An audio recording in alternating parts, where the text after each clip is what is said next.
నమస్కారం రామ్ గారు. మీ native and schooling చెప్తారా ప్రేక్షకుల కోసం? ఓకే అండి, నమస్తే అండి. నా పేరు రాము. ప్రెసెంట్ సబ్ ఇన్స్పెక్టర్ ఆఫ్ పోలీస్గా వర్క్ చేస్తున్నాను హైదరాబాద్ సిటీ. నేను మా యొక్క నేటివ్ ప్లేస్ వచ్చేసి సూర్యాపేట జిల్లా మద్రాల మండలం పోలుమల గ్రామం. నేను చిన్నప్పటి నుంచి కూడా స్కూలింగ్ అంతా కూడా గవర్నమెంట్ స్కూల్లో 10వ తరగతి వరకు చదవడం జరిగింది. అదే స్కూల్లో అక్కడ నుండి ఫర్దర్ స్టడీస్ కోసం ఇంటర్మీడియట్ డిగ్రీ కంప్లీట్ చేశాను. నేను ఇంటర్మీడియట్ ఫస్ట్ ఇయర్ అయిపోయిన తర్వాత మా నాన్నగారు చనిపోవడం జరిగింది. సో అక్కడి నుంచి నా యొక్క ప్రస్థానం అనేది చాలా చాలా బాధాకరంగా, నెక్స్ట్ చాలా కష్టంగా స్టార్ట్ అయింది. మీ నాన్నగారు చనిపోయారు అంటున్నారు కదా, మరి ఫినాన్షియల్ గా ఎలా డిపెండ్ అయ్యారు? ఎట్లా సెట్ అయింది మరి మీకు ఫినాన్షియల్ గా సపోర్ట్? ఫైనాన్షియల్ సపోర్ట్ అంటే ఏం లేదండి. మా మదరు డైలీ కూలీ విలేజ్ లోనే. సో ఆమె కూలీకి వెళ్ళేసి నా ఒక ఫీజులకు అంత ఎక్కువ సపోర్ట్ ఏమి ఉండకపోయేది. కానీ నేను పార్ట్ టైం జాబ్స్ లాంటివి చేసుకుంటూ నేను నా ఎడ్యుకేషన్ అనేది కొంచెం కంప్లీట్ చేసినాను. వాళ్ళకి అంటే వాళ్ళు మా మదర్ కూలీ పనితో పాటు ఆ డబ్బులతో పాటు నేను పార్ట్ టైం పేపర్ వేసుకున్నాను. ఎర్లీ మార్నింగ్ వేసేసి ఒక 100-150 ఇళ్ళకి పేపర్ వేసేవాడిని. అలా పేపర్ వేసేవాడిని. దాని తర్వాత కాలేజీకి వెళ్ళేసి వచ్చిన తర్వాత ట్యూషన్స్, హోమ్ ట్యూషన్స్ కానీ అవి ట్యూషన్స్ చెప్పుకునేవాడిని. ఇక లాంగ్ హాలిడేస్ ఎప్పుడన్నా సమ్మర్ హాలిడేస్ కానీ అవి వచ్చినప్పుడు ఇట్లాంటి బిల్డింగ్లు కట్టే దగ్గర సుతార్ పనికి కూలీగా వెళ్ళేవాడిని. సో అట్లాంటి డబ్బులతోని నా యొక్క ఫర్దర్ స్టడీస్ అనేవి కొనసాగినాయి అన్నట్టు. ఇంటర్మీడియట్ తర్వాత ఏం చేశారు? డిగ్రీ కంప్లీట్ చేసినాను. ఎక్కడ చేశారు? డిగ్రీ కూడా నేను విజయవాడలో కంప్లీట్ చేయడం. సో ఇదంతా ఇంటర్మీడియట్ డిగ్రీ చేసుకుంటేనే ఈ పార్ట్ టైం జాబ్స్, ఇవి పేపర్ వేయడము, ఈ స్కూళ్ళలో ట్యూషన్స్ చెప్పడము, నెక్స్ట్ ఏమైనా హాలిడేస్ వచ్చినప్పుడు ఇట్లాంటి పనులకు వెళ్ళడం, ఇవన్నీ చేసుకుంటూ నా ఫర్దర్ స్టడీస్ ని కంప్లీట్ చేసిన. సో ఇప్పుడు first to 10th and degree వరకు మీరు ఇంగ్లీష్ మీడియం లో చదివారా లేకపోతే తెలుగు మీడియం? తెలుగు మీడియం, పక్క గవర్నమెంట్ స్కూల్ అండి. జెడ్పిహెచ్ఎస్ పోలుమల్ల అని జిల్లా పరిషత్ ప్రాథమిక పాఠశాల జెడ్పిహెచ్ఎస్ లోనే తెలుగు మీడియంలోనే నా యొక్క ఫస్ట్ టు 10th క్లాస్ వరకు అనేది తెలుగు మీడియంలో జరిగింది. అక్కడ నుండి నేను ఇంటర్మీడియట్, డిగ్రీ, ఎంబీఏ ఇది కూడా ఇంగ్లీష్ మీడియం చేయడం జరిగింది అన్నట్టు. ఎంబీఏ ఎక్కడ చేశారు? హైదరాబాద్ లోనే. మరి ఎంబీఏ చేసి ఇటు డిపార్ట్మెంట్ సైడ్ ఎలా వచ్చారు? Police department. ఎస్, అయితే నేను డిగ్రీ చేస్తున్నప్పుడు మనకు 2009లో నోటిఫికేషన్ పడ్డది, కానిస్టేబుల్ నోటిఫికేషన్. అప్పుడు వైఎస్ రాజశేఖర రెడ్డి గారు ఉన్నప్పుడు సీఎం గా కానిస్టేబుల్ నోటిఫికేషన్ పడ్డది. నేను డిగ్రీ చేస్తున్నా, నేను అప్లై చేసిన అన్నట్టు 2009లో అప్లై చేసి నేను అంటే ప్రత్యేకంగా కానిస్టేబుల్ కావాలనో లేకపోతే పోలీస్ డిపార్ట్మెంట్ లోకి రావాలనో కాదు, నోటిఫికేషన్ పడ్డది కాబట్టి అప్లై చేసినాను. మాకున్న అప్పుడు చదువు ఫీల్డ్ లోనే ఉన్నా కాబట్టి, ఎడ్యుకేషన్ ఫీల్డ్ లోనే ఉన్నా కాబట్టి దాంతో ఎగ్జామ్ రాసిన, అన్ని క్వాలిఫై అయినాను. 5KM కానీ అవన్నీ క్వాలిఫై అయినాను. ఫైనల్ ఎగ్జామ్ కూడా రాసిన అన్నట్టు. డిగ్రీ అయిపోయిన తర్వాత డిగ్రీ చేస్తుంటుంది, అది ఇంటర్మీడియట్ బేస్ మీద కానిస్టేబుల్ ఉంటుంది. ఇంటర్మీడియట్ క్వాలిఫికేషన్ మీద కానిస్టేబుల్ ఉంటుంది. సో నేను 2009లో నోటిఫికేషన్ పడ్డప్పుడు నేను డిగ్రీ పర్సూయింగ్ అన్నట్టు. సో నేను క్వాలిఫై, మనకి ఇంటర్మీడియట్ క్వాలిఫికేషన్ ఉంది అప్పటికే ఉంది కాబట్టి నేను అప్లై చేసేసి 5KM ఇవన్నీ ఈవెంట్స్ అవన్నీ కూడా క్లియర్ చేసి ఫైనల్ రిటర్న్ ఎగ్జామ్ కూడా కంప్లీట్ చేసినా కానీ రిజల్ట్ రాలేదు. అప్పుడు అన్ఫార్చునేట్లీ 2009లో వైఎస్ రాజశేఖర రెడ్డి గారు చనిపోవడం వల్ల అప్పుడు రాసినటువంటి ఎగ్జామ్ రిజల్ట్ పెండింగ్ పెట్టేసినారు అన్నట్టు, ఇయ్యలేదు, ఎగ్జామ్ రిజల్ట్స్ ఇయ్యలేదు. సో మేము కూడా దాన్ని ఇంకా క్యాన్సిల్ అయిపోతుందేమో అనుకుని మేము ఫర్దర్ గా డిగ్రీ కంప్లీట్ చేసినాం. నేను డిగ్రీ ఫైనల్ ఇయర్ కంప్లీట్ కాకముందు కంటే ఫైనల్ ఇయర్ లో మాకు ప్లేస్మెంట్స్ వస్తాయి కాలేజీలో.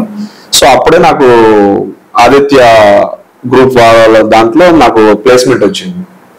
సో ప్లేస్మెంట్ ఇంటర్వ్యూలు అన్ని క్వాలిఫై అయినా ప్లేస్మెంట్ వచ్చింది. సో ఇంకా అది జాబ్కి వెళ్ళాలా, ఎంబీఏ చేయాలా అని చెప్పేసి సతమతం అవుతుంటే ఇంకా లేదు నేను ఫర్దర్ గా ఎంబీఏ చేస్తే ఇంకా బెటర్ ఆపర్చునిటీస్ ఎంఎన్సీస్ లో మల్టీనేషనల్ కంపెనీస్ లో జాబ్ వచ్చే అవకాశం ఉంటుందని చెప్పేసి నేను దాన్ని రిజెక్ట్ చేసుకొని వచ్చి ఎంబీఏ జాయిన్ అయ్యి ఎంబీఏ చేస్తున్నాను. సో ఎంబీఏ చేసేటప్పుడు 2011 అరౌండ్ ఆ టైంలో ఎంబీఏ చేస్తున్నా. అప్పుడు అంతా సాఫ్ట్వేర్ అంతా పడిపోయింది, కొన్ని స్కామ్స్ అవి రావడం వల్ల సాఫ్ట్వేర్ అంతా కొలాప్స్ అయిపోయి జాబ్స్ అన్ని పోవడం జరిగింది. సో ఆ టైంలో నేను ఎప్పుడైతే 2009 లో రాసినటువంటి కానిస్టేబుల్ ఎగ్జామ్ రిజల్ట్ 2011 లో వచ్చింది. 2009 లో రాసిన అంటే ఎగ్జామ్ క్యాన్సిల్ అయిపోతుంది అనుకున్న ఆ ఎగ్జామ్ రిజల్ట్ 2011 లో వచ్చింది. సో ఆ రిజల్ట్ వచ్చే టయానికి సాఫ్ట్వేర్ అంత పడిపోయి ఎంప్లాయ్మెంట్ అనేది లేదు. సో ఎంత మనం ఎంబీఏ చేసినా ఎంత చేసినా కూడా ప్రైవేట్ జాబ్ ఎప్పుడు పోతుంది అనేది ఆ టైంలో 2011 లో వచ్చిన రిజల్ట్స్ లో I got selected as a police constable. So job వచ్చినందుకు మీరు హ్యాపీగా ఫీల్ అయ్యారు చేసి కూడా నేను కానిస్టేబుల్ చేస్తున్నాను అలా ఏమన్నా? లేదండి, లేదు. ఎందుకంటే అప్పుడు ఆ రిజల్ట్ వచ్చే టైంకి సాఫ్ట్వేర్ పడిపోయింది. సో అప్పటికి 30,000, 40,000 అండ్ 50,000 శాలరీ తీసుకునే వ్యక్తులు కూడా జాబ్ లో నుంచి వెళ్ళిపోమంటే బయటకు రావాల్సిన పరిస్థితులు ఏర్పడ్డాయి అప్పుడు. సో అప్పుడు నాకు అనిపించింది, సో గవర్నమెంట్ జాబ్ అంటే ఒక జాబ్ సెక్యూరిటీ ఉంటది. సో ఎన్ని క్రైసిస్ వచ్చినా ఏదన్నా మనకు జాబ్ సెక్యూరిటీ ఉంటది. ఈ టైంలో మనకు జాబ్ సెక్యూరిటీ ఇంపార్టెంట్ అని చెప్పేసి నేను అనుకొని సో నేను ఎంబీఏని డిస్కంటిన్యూ చేసేసి కానిస్టేబుల్ ట్రైనింగ్ కి వెళ్ళడం జరిగింది 2011. 10th క్లాస్ పిల్లలు మైనర్ లో బైక్ డ్రైవ్ చేస్తున్నారు కదా, మీరు ఎందుకు పట్టించుకోవట్లేదు? అయితే ఈ మధ్యలో మేము స్పెషల్ డ్రైవ్ చేస్తున్నాం అండి. మైనర్ డ్రైవింగ్ మీద స్పెషల్ డ్రైవ్ నడుస్తుంది హైదరాబాద్ సిటీలో. సో మైనర్ ఎవరు? 18 years బిలో ఉన్న వాళ్ళు మైనర్ మనం అంటాం. సో వాళ్ళకి మేబీ డ్రైవింగ్ వచ్చి ఉండొచ్చు, వాళ్ళ పేరెంట్స్ ఎంకరేజ్మెంట్ తో డ్రైవింగ్ నేర్చుకుంటారు. కానీ మీరు 18 years అటెండ్ కాకుండా డ్రైవ్ చేస్తే మైనర్ డ్రైవ్ కింద కేసు బుక్ చేస్తున్నాం. మేము స్పెషల్ డ్రైవ్ ప్రతిరోజు కూడా స్పెషల్ డ్రైవ్ కండక్ట్ చేస్తున్నాం మైనర్ డ్రైవింగ్ మీద. ఇన్ కేస్ మైనర్ డ్రైవింగ్ మీద మేము కేసు బుక్ చేస్తే ఆ బండి ఆటోమేటిక్గా డీటెండ్ అవుతుంది మా దగ్గర. సో ఈ పేరెంట్స్ వీళ్ళు కౌన్సిలింగ్ అటెండ్ కావాల్సి వస్తుంది. కౌన్సిలింగ్ అటెండ్ అయిన తర్వాత కోర్టుకు వెళ్ళాల్సి వస్తుంది. మళ్ళీ ఇంకా ఇప్పుడున్న కొత్త రూల్ ఏమైందంటే మైనర్ డ్రైవింగ్ లో డ్రైవింగ్ చేసుకుంటూ మాకు గనక దొరికితే ఆ యొక్క వెహికల్ యొక్క ఆర్సీని క్యాన్సిల్ చేయవలసింది అని చెప్పేసి, సస్పెండ్ చేయాల్సింది అని చెప్పేసి మేము కన్సల్ట్ ఆర్టీ అథారిటీకి మేము రికమెండ్ చేయడం జరుగుతుంది. సో దీన్ని ఆపడం కోసమే ఈ చర్యలు అనేది తప్ప మిగతా ఉద్దేశం ఉండదు. సో ఇట్లాంటివి మేము కండక్ట్ చేసిన స్పెషల్ డ్రైవ్స్ కండక్ట్ చేయడము, ఇట్లాంటి కఠినంగా వ్యవహరించడము, ఇట్లాంటివి చేసినప్పుడు కొంతవరకు తగ్గుతుంది అన్నట్టు.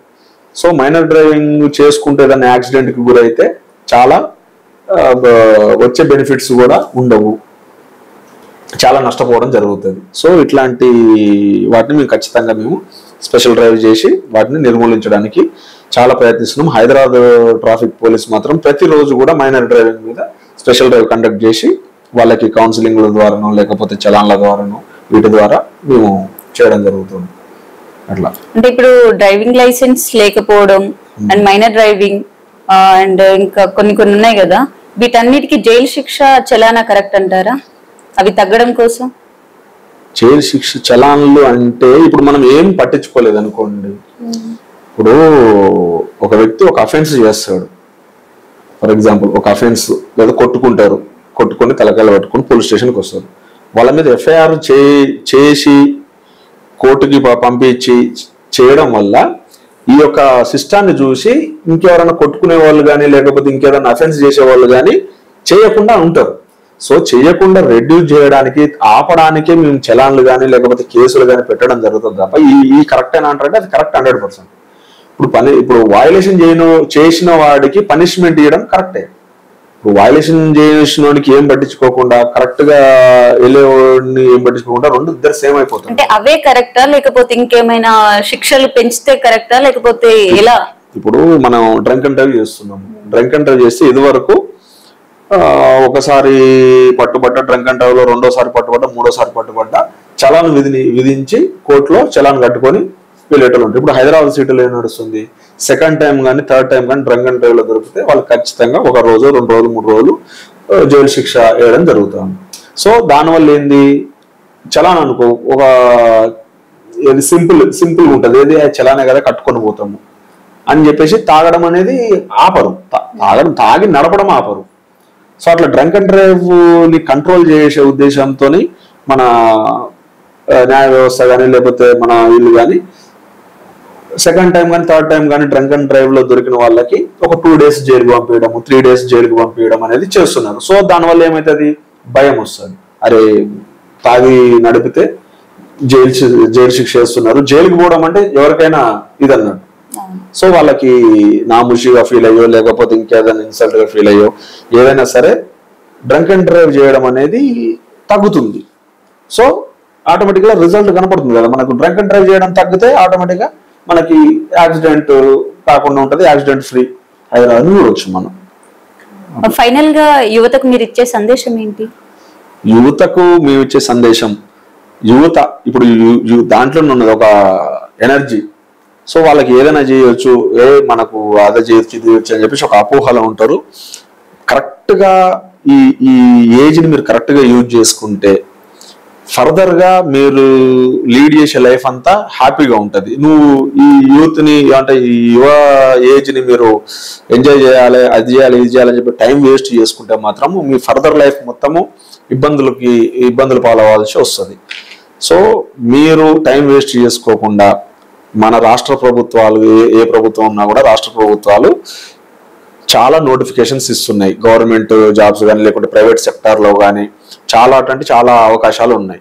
సో మీరు ఈ టైంని ఖచ్చితంగా యూజ్ చేసుకొని టైం వేస్ట్ చేసుకోకుండా వెల్ ప్లాన్డ్గా మీరు ప్రిపేర్ అవుతే మాత్రము ఖచ్చితంగా మీరు ఉద్యోగం సాధించి మీ యొక్క భవిష్యత్తుని మంచిగా తీర్చిదిద్దుకోగలరు అన్నట్టు. సో నేను కూడా ఈ జాబ్ చేసుకుంటా కూడా 2018లో నాది 2 marks మిస్ అయింది, అయినా వదిలిపెట్టలేదు.